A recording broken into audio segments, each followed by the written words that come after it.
I know what you're thinking. You're thinking, old man with technology. Why am I watching this? It's true. Aloha, everyone, and welcome to Wise Ask. I'm just going to fart around here and wait for y'all to filter in. If I see one person filtered in, I will start. If not, I will probably start anyway. My apologies to anyone who's been watching this for like 4 minutes before it went live, but it's still recording to YouTube. They've changed the setup on me here in Prism Livestream since last I used this, and I'm getting reacquainted with it, and you have to suffer. So that's how that works. But it's going to be worth it, I promise. All right. I see.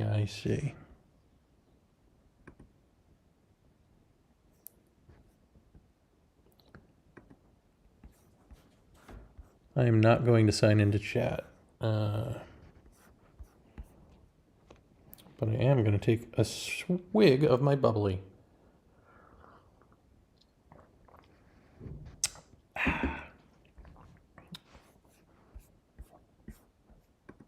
If anyone is there, say hi in the chat so that I know.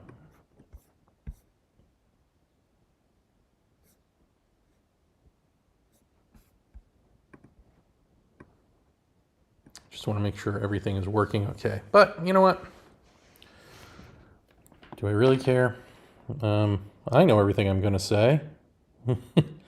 I hope this sounds okay. It seems to sound okay. All right.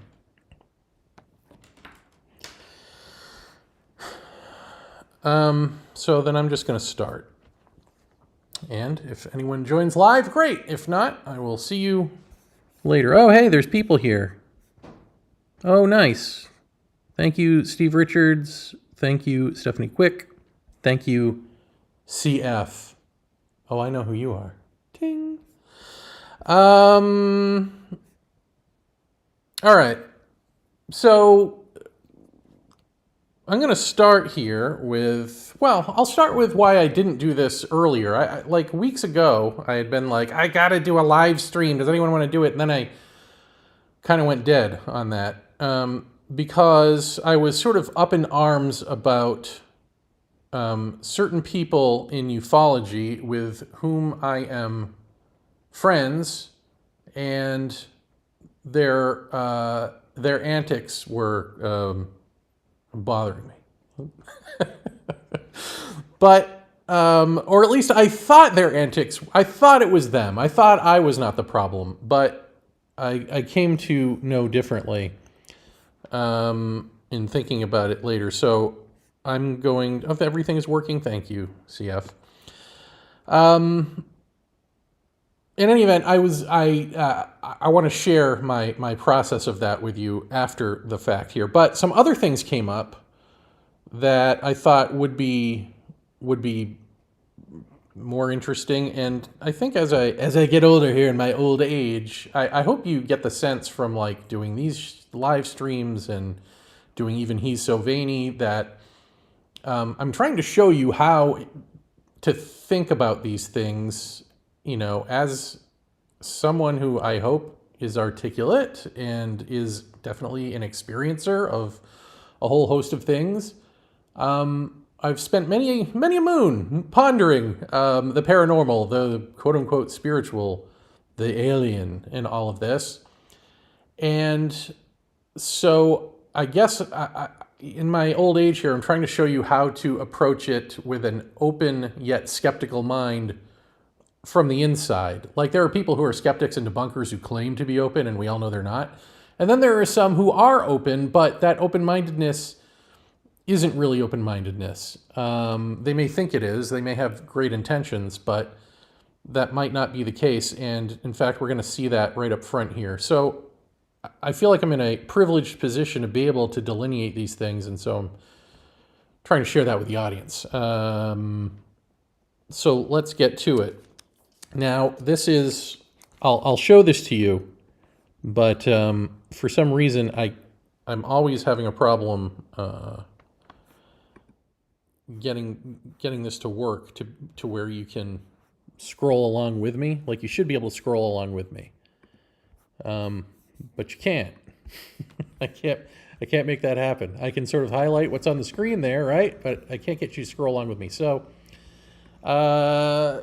this is what I'm going to be reading from. It is an article in the conversation called "Belief in Alien Visits to Earth is Spiraling Out of Control. Here's Why That's So Dangerous." This was published on September 2nd of this year. The author is Tony Milligan, who is a research fellow in the philosophy of ethics at King's College London, so a scholar. And because it's probably slightly more interesting to see me, I'll just, you can watch me read it on my phone. That way I'm not just squinting at the screen. So I'm going to read some of this and comment on it as I go along. So again, this is "Belief in Alien Visits to Earth is Spiraling Out of Control. Here's Why That's So Dangerous," by a philosophy religious-y dude. "The idea that aliens may have visited the Earth is becoming increasingly popular." I mean, already it's like, yeah, but like that's so vague, right? Like, increasingly, I guess, because there's more people being born every day, right? But it's always been pretty popular. And the popularity in terms of the masses comes in cycles. Around a fifth of UK citizens, he's in the UK, believe Earth has been visited by extraterrestrials, and an estimated 7% believe that they have seen a UFO. The figures are even higher in the US and rising. The number of people who believe UFO sightings offer likely proof of alien life increased from 20% in 1996 to 34% in 2022. Some 24% of Americans say they've seen a UFO. So again, this is, this is going to be the setup to his premise, but already, unless you include the fact that it's cyclical, so in other words, sure, it may have increased 20% between 96 and 2022, but what about prior to that? Like between, say, 1950 and 1996, are there peaks and valleys of people who believe in this stuff? Because A, there are peaks and valleys in UFO waves that happen, and also in just the media paying attention to it and putting it out there. And even though in the past they've been much less neutral and much more laughing at it, that still would pique people's not just interest, but coming out and saying, this has happened to me too, and reportings of these things. So we need to see those peaks and valleys on your statistics, is all I'm saying. Anyway, he goes on, "This belief is slightly paradoxical, as we have zero evidence that aliens even exist." True. "What's more, given the vast distances between star systems, it seems odd we'd only learn about them from a visit. Evidence for aliens is more likely to come from signals from faraway planets." Oh, I don't know about that. That's like a very westernized human supposition. And then there are two parts of that. One is the westernized part, which is like, we're not them. We're not space family. There are indigenous cultures that have something of that in them, in their culture, that either they come from a star system or that there's this inclusiveness.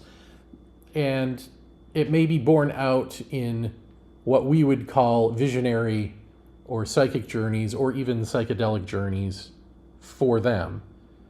Do we include that in this? But also, it's very human-centric in that, we came up with technology and we want to contact other people, so they would too.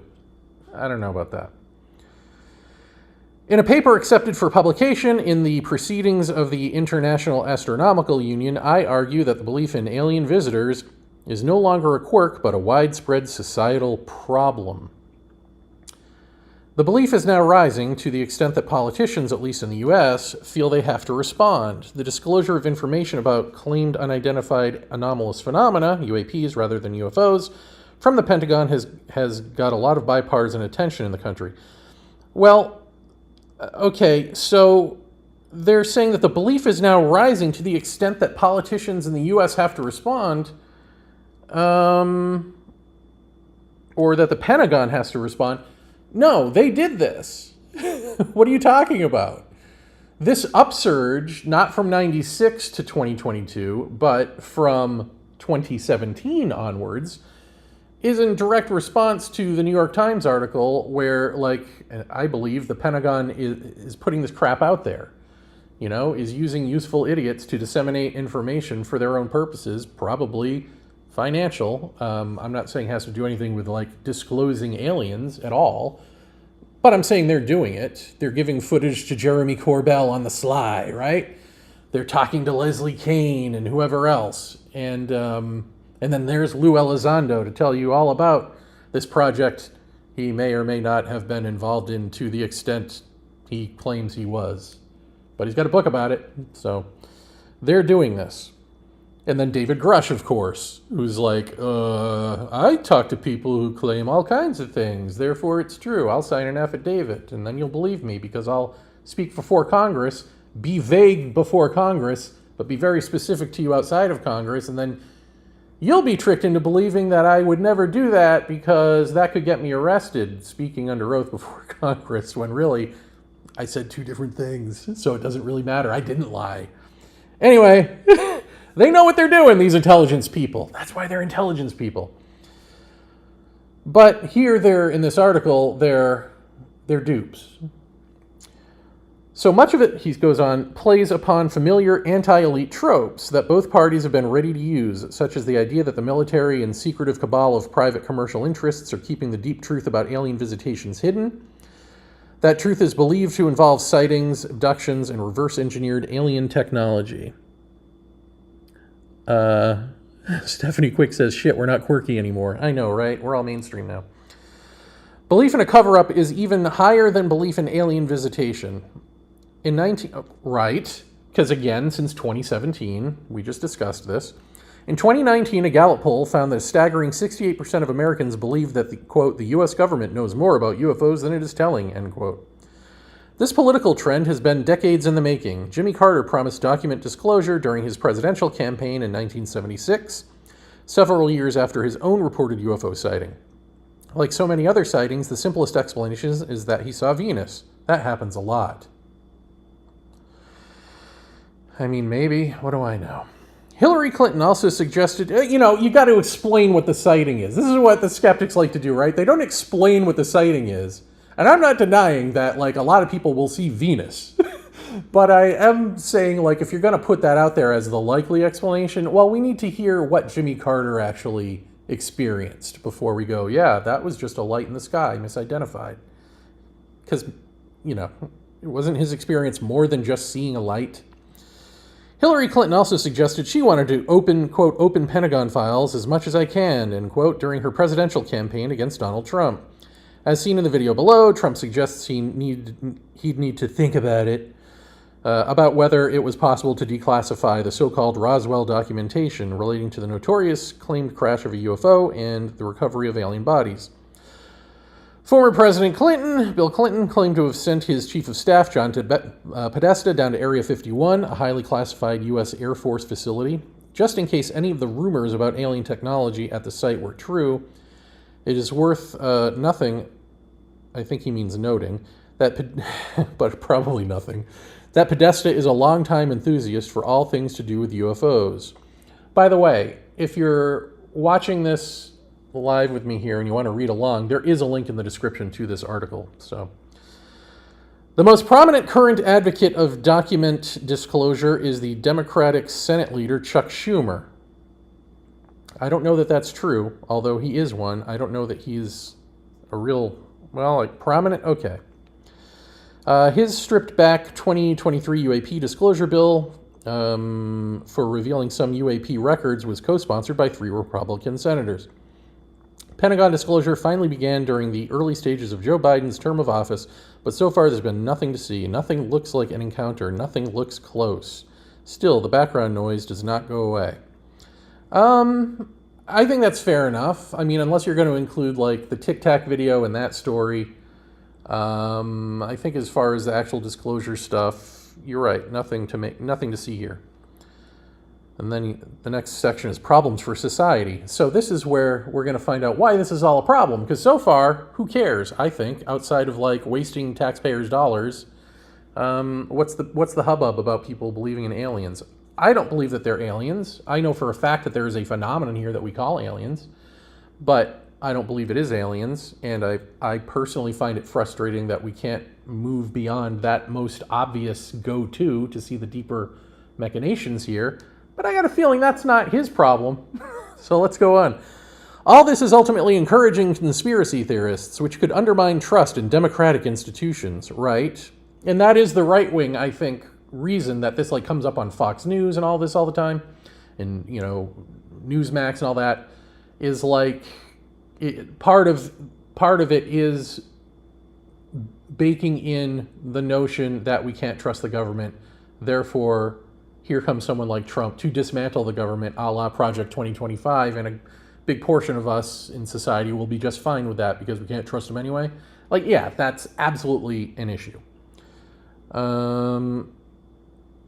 There have been humorous calls to storm Area 51, and after the storming of the Capitol in 2021, this now looks like an increasingly dangerous possibility.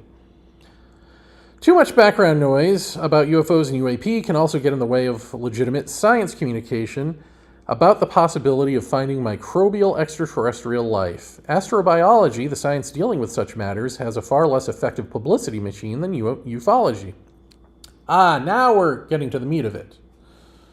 This is all bugging out science. If we're all paying attention to UFOs, who cares about microbes and who's going to fund all of that, right? Well, to which I would say, but NASA has decided to take on the UFO subject itself and incorporate that into its shtick. So, go yell at them too. History, a YouTube channel, part owned by Disney, regularly delivers shows about ancient aliens. The show is now in its 20th season, and the channel has 13.8 million subscribers. The NASA Astrobiological channel has a hard-won 20,000 subscribers. Actual science finds itself badly outnumbered by entertainment repackaged as factual. Right, welcome to America. Alien visitation narratives have also repeatedly tried to hijack and overwrite the history and mythology of indigenous people. Now we're getting somewhere. The first steps in this direction go back to Alexander Kazantsev's science fiction tale Explosion, the story of a hypothesis, 1946. It presents the 1908 Tunguska meteorite impact event as a Nagasaki-like explosion of an alien spacecraft engine. In Kazantsev's tale, a single giant black female survivor has been left stranded, equipped with special healing powers. This led to her adoption as a shaman by the indigenous Evenki people. NASA and the space science community do support efforts such as the Native Skywatchers Initiative, set up by the indigenous Ojibwe and Lakota communities to ensure the survival of storytelling about the stars. There is a real and extensive network of indigenous scholarship about these matters. But ufologists promise a far higher profile for indigenous history in return for the mashing together of genuine indigenous stories about life arriving from the skies with fictional tales about UFOs repackaged as suppressed history. The modern alien visitation narrative has not, after all, emerged out of indigenous communities. Quite the opposite. It emerged in part as a way for conspiracy-minded thinkers in a Europe torn apart by racism to quote-unquote explain how complex urban civilizations in places like South America could have existed prior to European settlements. And as we also learned in an interview I did with someone I can't remember at the moment, but who's written a book on this, in America, ancient alien theory was used to essentially to co-opt the Indian lands, and I'm trying to think, what are they called? Like the mounds and things like this that are a mystery to us, probably not to them, but to us, and to say that this was here from some prior civilization, like Atlantis, or this was here from aliens. So in other words, don't feel bad about stealing this land away from Indians. They weren't these geniuses doing this stuff in the first place. It was probably us from another lost civilization and a lost version of us like Atlantis, but if not, it's aliens. And that's how we can, A, not feel bad about stealing their land, essentially for oil, right, and for natural resources, and then B, turn it into a tourist trap for us to vacation in. Like, this is all, I'm with him on this in this sense, the historical accuracy of this. Squeezed through a New Age filter of 1960 counterculture, the narrative was flipped to value indigenous people as having once possessed advanced technology. Once upon a time, according to this view, every indigenous civilization was Wakanda, a fictional country appearing in America in American comic books published by Marvel Comics. If all of this stayed in its own box as entertaining fiction, then matters would be fine. But it doesn't, and they aren't. Visitation narratives tend to overwrite indigenous storytelling about sky and ground. This is a problem for everyone, not just indigenous peoples, struggling to continue authentic traditions. It threatens our grasp of the past. When it comes to insight into our remote ancestors, the remnants of prehistoric storytelling are few and precious, such as within indigenous storytelling about the stars. Take the tales of the Pleiades, which date back in standard form to at least 50,000 years ago. This may be why these tales in particular are heavily targeted by alien visitation enthusiasts, some of whom even claim to be Pleiadians. No surprises. Pleiadians do not look like the Lakota or Ojibwe, but are strikingly blonde, blue-eyed, and Nordic. Right, I've written about this in Aliens, the First and Final Disclosure. All of this stuff I've written about as well. Yeah. All of our projection of what the alien is comes down to, like, either the love and light, Nazi beauty queens, or, right, ironically, love and light Nazi, or how we feel about what white patriarchal society has done in terms of enslavement and impregnating our white women and all of this sort of stuff. It's all there in the hypnosis literature. It is increasingly clear that belief in alien visitation is no longer just a fun speculation, but something that has real and damaging consequences. So that's his thing. And so I read this, and I thought to myself, well, at first it struck me as odd that he's talking about, like, preserving indigenous stories and storytelling as though that's what it is. And from their perspective, no, this is what we would call oral history. This isn't just stories that we tell. And I got a feeling he'd have a problem with that part, because then you'd be preserving the story of, like, we came from the Pleiades, or the Pleiades. For example, right? Or if the Dogon tribe, if it is true that they believe that amphibious creatures came from the Sirius star system and all of that, then is that a story that you're going to believe is factually accurate? Or do you just believe, well, it's a story that's worth preserving because they like to tell it a lot? So I just found it interesting that there just had this little just kernel of the kind of racism that he's actually trying to do away with. He's actually espousing accidentally, as all of us racists are prone to do. And so I thought about the 30-meter telescope here in Hawaii, the TMT.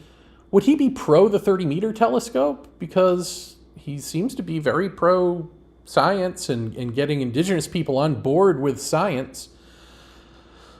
And so I asked him that on Twitter, and he didn't respond, which is fine. So I decided to look him up and found a culmination of information where it's clear to me that what this author's position is, or this scholar's position is, and he has said as much, is that, we need to get, we being science and astronomy and all of that, need to speak to indigenous people to get them on board with all of our outer space shenanigans. And part of it is that if we're going to go and colonize another planet and claim to be representing Earth, we can't just represent the westernized mind. We have to represent all of Earth. We have to be inclusive of indigenous peoples and their perspectives. So we need to speak their language enough, to get them on board so that they're going to go to the stars with us eventually. Which is, again, I don't know if that falls under, that's not racist per se, but it's ignorant and it's short-sighted. Because surely you can get these groups that claim to speak for indigenous people, Lakota or otherwise, who are actually westernized people who would be on board with that. But those who have retained their cultural ways and, if you want to call it reject Western society, whatever word you want to use, they just may be in it but not of it, or they may not be in it at all. They would not, I suspect, be wanting to colonize anyone. See, the colonization thing was a problem for them, right? But again, it's like, this is how ingrained it is, right? Like this person from the UK who's like, they practically invented colonization. If not, they definitely perfected it. Let's say that.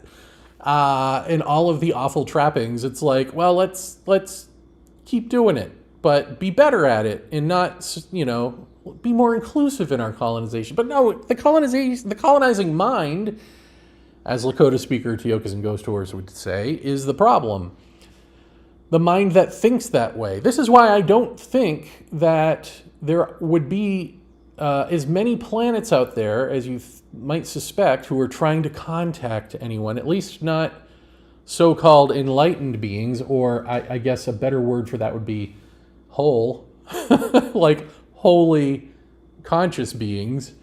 If they're screwed up like us, yeah, they might be inventing ways, but if they're actually in tune with their planets, man, then no, because there is no impetus to like go out and colonize and explore and I know this is hard for scientists to hear, I'm sure, but that impetus, that impulse to do that is like, it's like an addiction. It's not an addiction necessarily, but it's like that.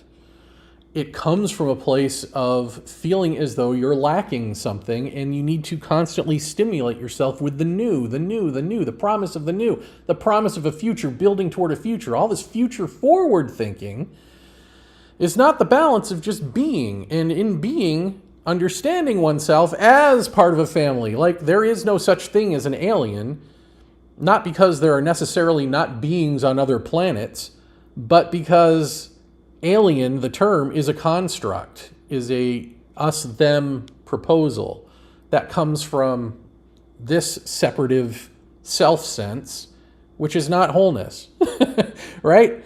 And if you just like relax out of brain into heart, which is where most nature cultures come from, you are then in the interconnecting nature of Earth. You are with Earth.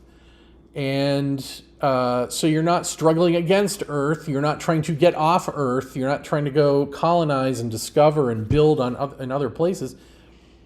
That's like our own mental deficiency. And so those people would not necessarily want to be included in that. And so I think, I don't know this, but I think his, as far as like the 30-meter telescope goes here, which is like, if you don't know about it, Mauna Kea, which is the tallest mountain in the world, is it's a sacred mountain in Hawaii. And there are enough telescopes up there, but they want at the tippity top want to build this massive telescope. And there are all these normal problems you have with that, which is like the university that has been in charge of that ordinarily has not been a good steward to the mountain the way they claim to. And of course, they always claim they're not going to pollute and they're going to clean up their mess and all this, and then they don't. Although now they sort of are, because they really want Hawaiians to say, yeah, go ahead and build that telescope. But they always try to frame it from, try to like counteract the what they consider to be skepticism against science, which it isn't, with the notion that Hawaiians were great navigators. And so ancient Hawaiians, or by ancient we mean like pre-1950s, right, would totally be into this telescope because they were into astronomy too. And it's like, you don't get it. Like that, the place is sacred for a reason. And Hawaiians need to do cultural ceremonies around the mountain because they are in tune with the mountain. They are in tune with Hawaii, and they, it's like doing acupressure or something, it's like things need to be done in certain areas. And to us, this all looks like, oh, isn't that cute? They tell stories and they dance. And it's like, no, Earth has given you instruction to do these things there, and that needs to be done. And you don't get to build technology up there. Like, that's just it. But because you don't understand Earth that way, and you don't understand yourself or care, except in intellectual ways of noting how amazing it is that we're all in tune, or that we all need each other in some way, or that in physics we're fundamentally all one energy. It's like we pay lip service to these things with new scientific discoveries, but it doesn't tend to break us down to where we're healthy again. It doesn't break through the delusion of the separate self sense that believes it is above and in control. And so we don't see, we look at these as other cultures. We don't look at them as us. The native is the alien here. But the native is us. We're the alien. We're the ones separating ourselves, divorcing ourselves, and then judging, right? And even in our best moments, like with this guy, the judgment is we need to be inclusive of these aliens. If we're to go out and meet real aliens, right? So I got a problem with all of that, and I just want to show it to you because he's not wrong about the ancient alien theory. The root of it is racism, and the root of it is colonization. But you can't replace that with a different type of racism or ignorance, and to foster a new type of colonization, new in the sense that it's just going beyond the planet. But guess what? There is no, also with this, let's realize, there is no science divorced from the military-industrial complex. That's where the most money is coming from, and corporations. So you've got corporations, you've got oligarchy, essentially, going into space. There is no pure scientist, because no pure scientist has that money to fund all of this.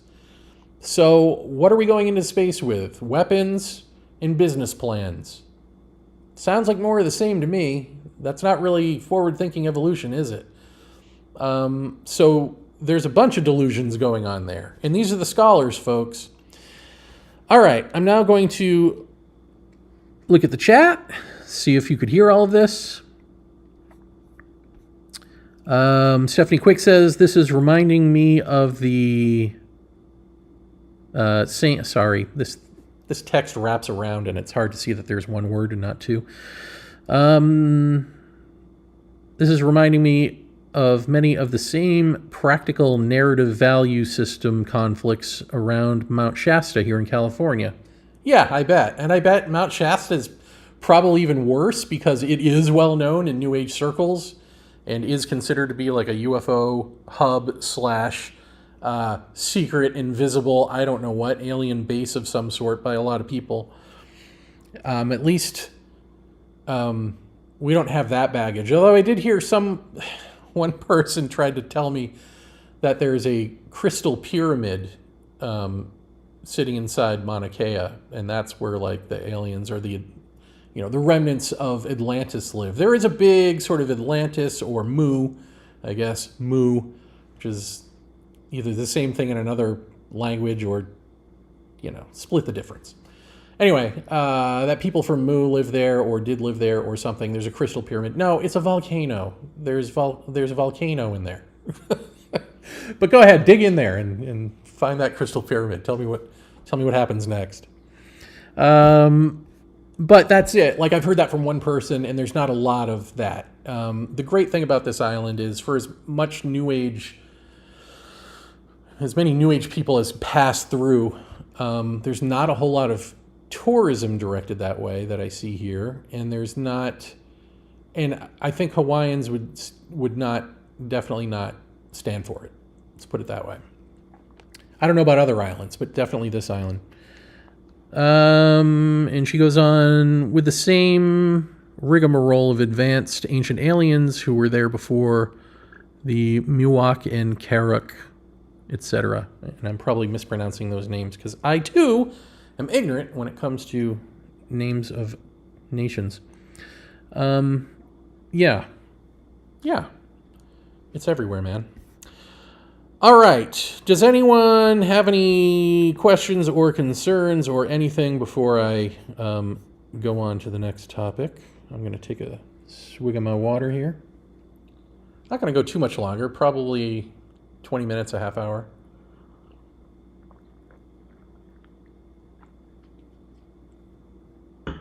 Nothing has come up on my screen yet, but if it does, I will stop and acknowledge you. So the next thing I wanted to tackle here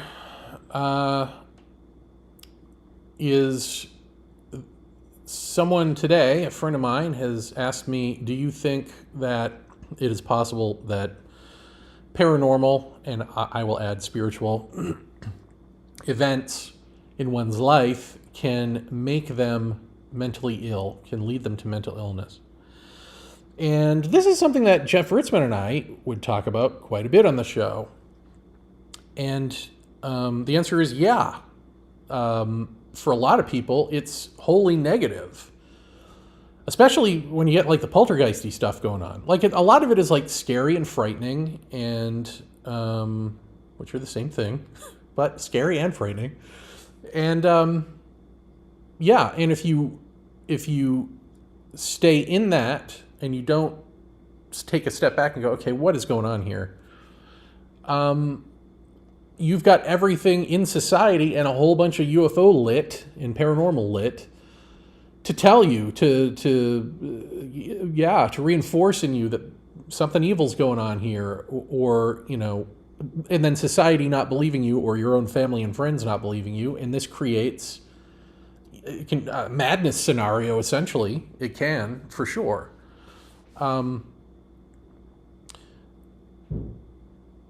So what I would say to that is,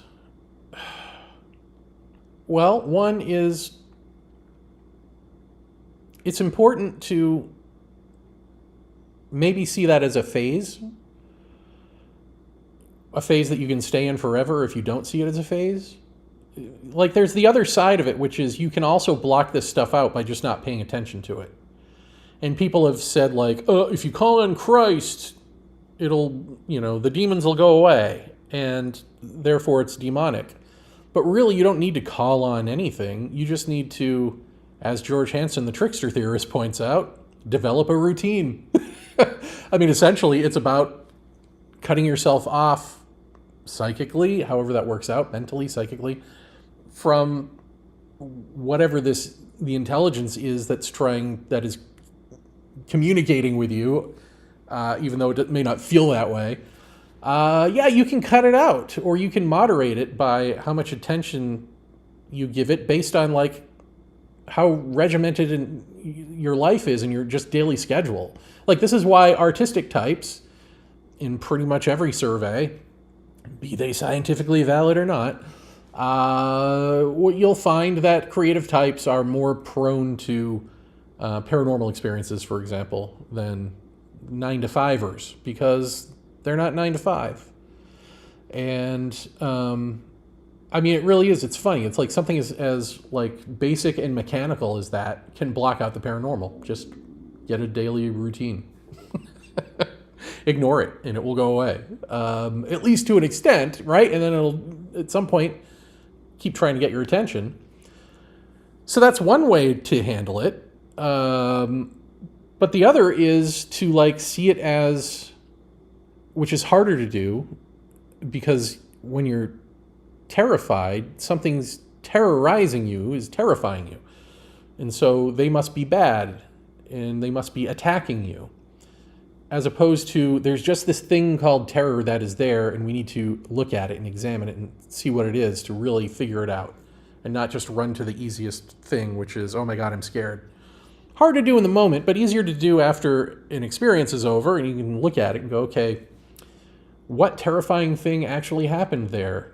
I'm okay.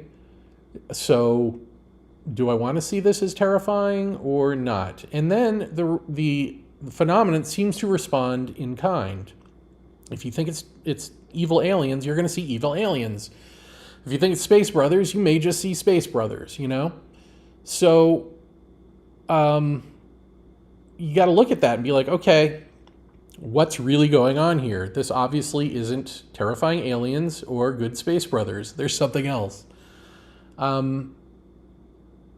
There's also, Jeff had talked about this on Paratopia back when he was a UFO investigator and not just an experiencer.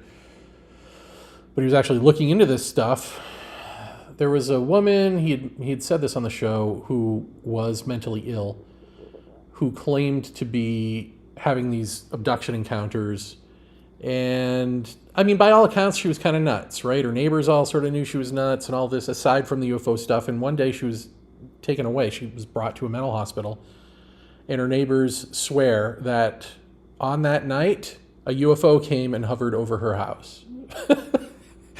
So there's that. And also, to confuse the situation more, there's also, we've talked about this on Paratopia ad infinitum, there is the fact that this phenomenon, once you think you have a handle on it, goes, are you sure?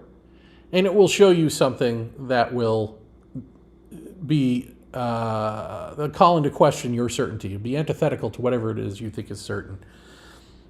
And that can be confusing because you may then think that you were wrong and the phenomenon does work that way, the way you thought it didn't. But I don't think that's the case. I think it's just showing you that it can.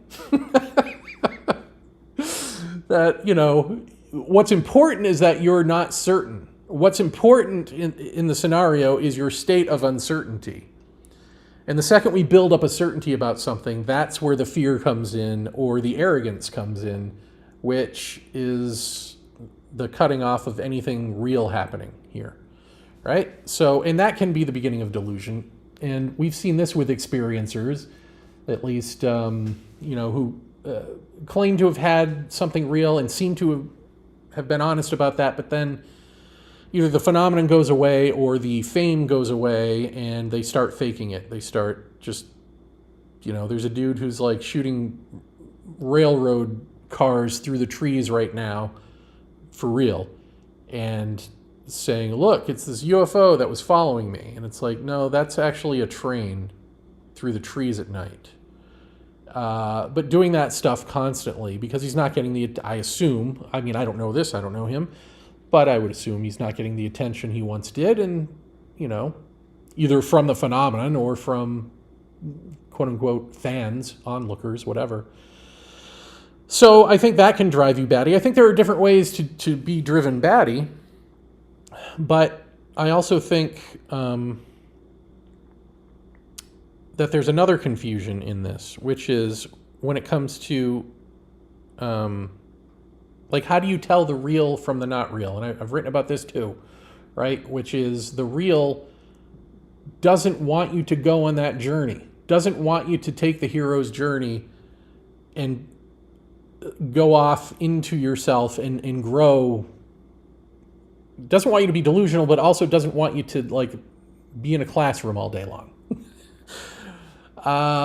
It wants you to wake up. And so anything less than the wake-up call is something out of the human stream of consciousness. And that goes for spirituality as well.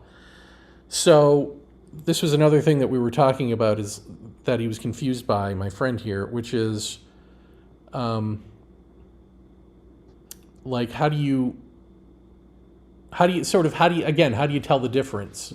Like, what is the difference between truth with a capital T, and the way that I've spoken about it on Our Undoing Radio and everywhere else, and people's truth claims to the spiritual or the religious or any of that. And I think that the religious and the truth claims always are if you follow this path, it will lead you to truth. And then you get into like, all paths therefore must lead to truth, right? But no, as Judah Krishnamurti so eloquently put it, truth is a pathless land. Truth is, let's say, truth is stream A and human consciousness is stream B. We want to remain as we are. We want to be in the stream, man. We want to like poke a hole through the earth here to make this flow into us. We don't want to be that. We may think we want to be that. We may say we want to be that. On our best day, it's like we aspire to be that. But that aspiring and that wanting and all of that is actually secretly not wanting it. The want keeps you from being truth. And what this is all saying is, when you are clear, you are clarity. Clarity is truth. If you are 100% clear within yourself, you are that clarity. That clarity is truth. Anything less than that is unclear, is not truth, right? Not clarity. So just a little drop of not clear is not clear. There is no real gray area with this one, right? You're clear or you're not clear. You're clear or you're deluded. Delusional. So what we've done instead then, because we want to remain here as seekers of clarity, being a seeker is keeping us from that clarity, ironically. So what we've done is we've set up a tapestry of synthetic or virtual versions of truth, right? We've, in various ways, we've done this. From hearing stories from people who have stepped out of the stream of human consciousness and into truth and have orated and said, look, this is what it is. And then you jot that down and go, this is what that is. Okay, let's make a system out of this. Let's sell it to the people. Let's politicize it. All of that. That's one way we do it. However we do it, it pads itself out in the human imagination. There becomes this architecture of things that you can experience and mistake for the authentic that are actually still within the mind of the human collective, right? So, which is the same as saying like the mind of the universe or the underbelly of the universe is these sort of carnivals and worlds within worlds and all of that stuff that we experience, all those rabbit holes that we can legitimately go down and think that we're being led somewhere and, you know, through synchronicity or through learning, through attaining, through feeling better, through actually feeling clearer step by step sometimes. But you're never going to get ultimate clarity through that. It's always going to be a dangling carrot leading you to another, to another, to another. And it's you doing it. You are both the horse and the carrot and the dangler of the carrot. It's all you. And this is how we build up those worlds. We add to it with our own story. We add to the big collective story with our own versions and our own experiences within the bigger stories that are there already. We add to it and we pad it out. And because we can do that, and because that is what we do, we think that is what we must do, and that is the healthy thing to do. And then here's truth over here going, wow, this is lonely. Right? So if something of truth is to penetrate this stream, odds are it's going to become part of the stream unless you are really meticulous and careful, unless you are scientifically minded. You've got to be a real astute observer of you and not, you know, in order for that not to happen. And so the one hint I can give you, and at least in terms of the so-called alien stuff, again, is if it's telling you, if there's a message there that is anything other than wake up out of this, and that message isn't, you know, no one's going to literally say that to you. You got to look at the experience. You got to look at everything that is happening in that experience and your response to it. And that's it. Because there's always going to be something preposterous in it. And I think as experiencers, what we want to do is bury that preposterousness because it calls attention to the unreality of it. And if you're here to feel like the surface level of what you're experiencing is real, and or tell your friends and family about it, or write books about it, or do documentaries about it, or whatever, then you gotta plug all the holes, right? You gotta barricade you gotta make the story make sense, or else you're embarrassed. And that's what a lot of this comes down to, is we don't want to be embarrassed by the unreality of what's happening to us. But the unreality is pointing to something. It's pointing to that what you think is the totality of your experience is a cover story for what's really being said. And so just like you need to read subtext into any book or any movie or anything to get like the full sense of what the author is trying to say, you got to do that here. You got to look at the subtext. But you're certainly not going to get that from anything that's happened from 27 onwards, where the text is the thing, right? And the text isn't even about the phenomenon. It's about the military's, what the military knows about the phenomenon. And that you can really do something about and control. And you can lead with your anger and your, you know what I mean? Which nowadays is fashionable. So, although Kamala Harris is bringing the joy. I don't know. So I feel like that all needs to be said and out there. And now I want to put myself to the test here and just show you something. So I began this by talking about that I was hugely disappointed in a couple of friends who are muckety mucks in ufology in their output lately. And it so bothered me that I'm like, I gotta do a live stream about this. But then I went out on the gazebo and I did a little positive negation on myself, which I haven't done in a long time. I've talked about it for you. Positive negation in this context being looking at your own psychological baggage and deconstructing where it comes from. Why do I respond this way in these situations? Why do I feel this way in these situations, be it positive or negative? Usually it's better and easier to latch onto the negative stuff, because by the end of negating it, you feel a little better. But doing that to enough of your issues and then going back to like, okay, if it comes from my parents or it comes from a significant other or it comes from being bullied, what do I know about them? Why did they act the way they did in this situation? Okay, and then, so if it comes from their parents and how they were raised, what do I know about their parents? What do I know about my great-grandparents? And eventually what you come to, if you do this enough, or at least for me, was the revelation, and not just an intellectual one, but one that actually shattered my brainiac separate self into heart self, which was completely blissful. You come to, oh my God, this is what we do. Through all generations, we screw each other up. That's what we're doing.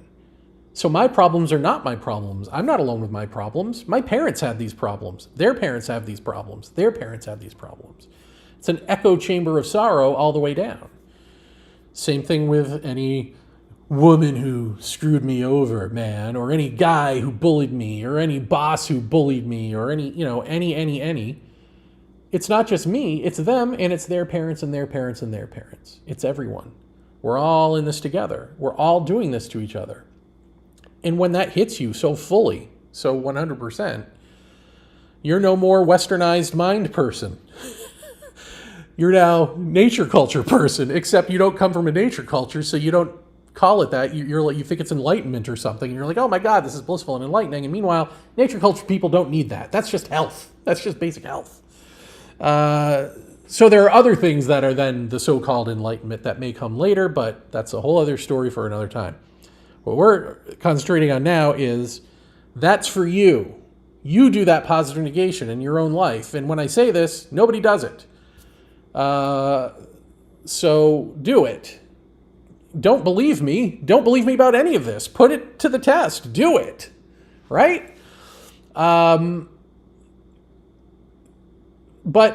so what happens to me now that I am someone who has done it and become a heart person, and then further dissolved even that person into nothingness, and then that person was dissolved by a committee of people from somewhere into further into the ultimate nothingness from which the universe springs, and I am the universe of consciousness, blah, blah, blah, and now I'm back being this guy, right? So for someone who's gone through all of that, what does it take for me to get back to the nothingness, to the clarity that I am not? It can't be the same thing that brought me there the first time. That's a path, and I can't go down a path. And yet, it is the same thing in a certain sense. Like, I still need to do positive negation on myself, but it's different. I don't have the same issues that I used to. They don't puppeteer me unconsciously. I am conscious of them, and they are like ghosts that want back home. They want back in. And so I can both engage with them that way and not. Whereas before, none of this would even occur to me. I don't know if that's making sense, but I guess what I'm saying is there is still positive negation. It's just like 2.0 version or something. Because I know that, like, right, none of this should be hierarchical thinking. I just don't have any other language to say it, except that it's just different. Like, I'm doing the same thing, but I guess fractally. Maybe that's the neutral language. Fractally, we're doing the same thing, but different. So, for me,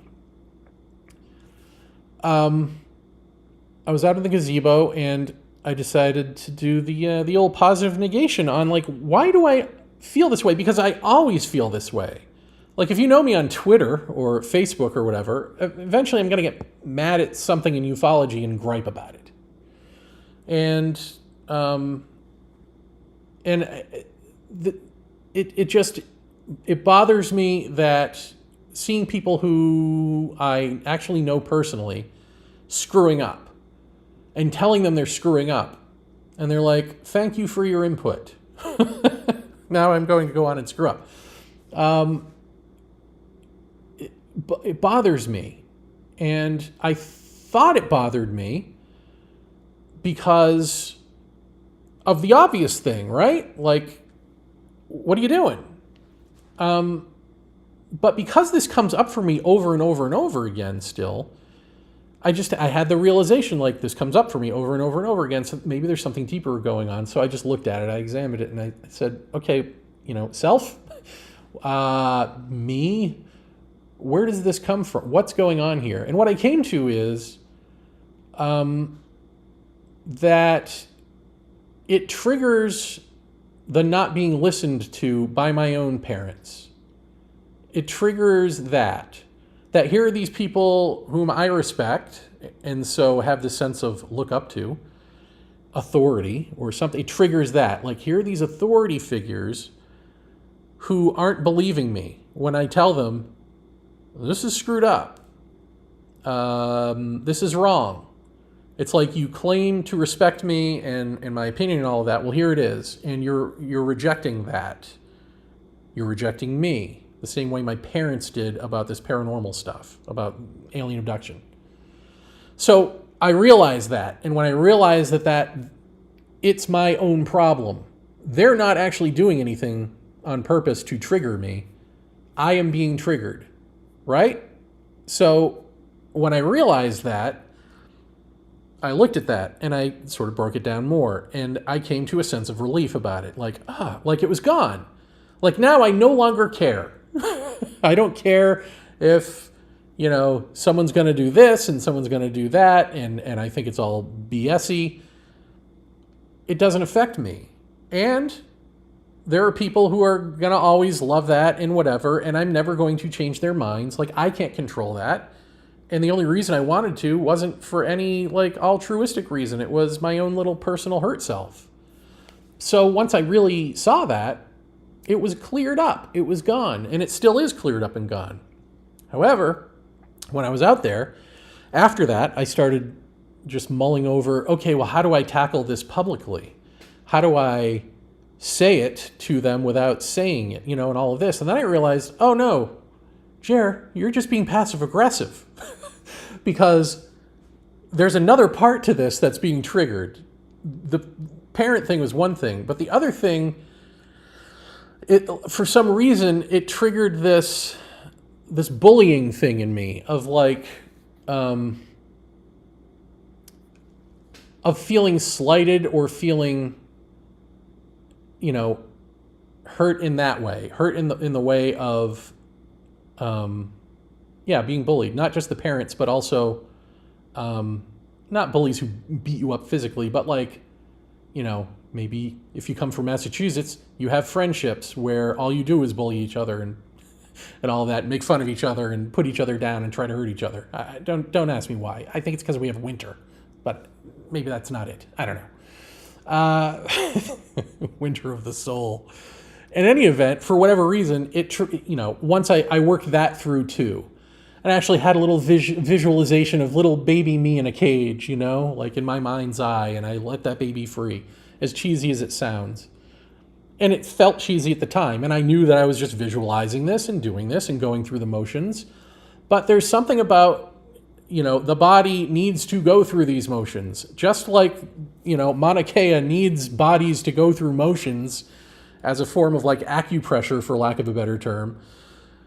Our bodies need to go through these motions to release the clenchedness of the issue, right? To really have it be gone. All of it. And now all of it is gone. So that was me deconstructing myself in that way on that one issue, and that's it. Now I'm cured. So do that. I will say, though, I am going to do a He's So Vaeni on one person who is not the people that I'm thinking of here. But just when you see it, don't think I've gone back. There's a person in ufology who needs to be, I don't want to say made an example of, but I guess made an example of, and I will send it to him as well. And he may or may not care. I think he will, actually. I don't know him personally. I've interviewed him. But anyway, we'll get into this on an episode of He's So Vaeni. I just want to say that. I just want to say, like, for all my babbling and, like, just do it. Don't accept my babble or reject the babble. I mean, if you've rejected it, then you've rejected it. But if you accept it, man, do it. You feel so much better. And if you do it enough, you may just lose yourself, who is the root of all sorrow. Isn't that worth giving up? All right, that is it for Wise Ask. Someone says, Farquhar, there is no video. I hope it is recorded. It is recorded. It's being recorded now. So I hope if you don't see me, I hope you hear me. And either way, it should be online. As soon as I hit finish, which I'm going to do now. Thanks for watching this. Tell a friend, share it, all of that. I will do more of these if enough people care. If not, I can always just talk to my wife. She loves me. She'll listen to this. All right. Take care, everyone. And I'll be seeing you.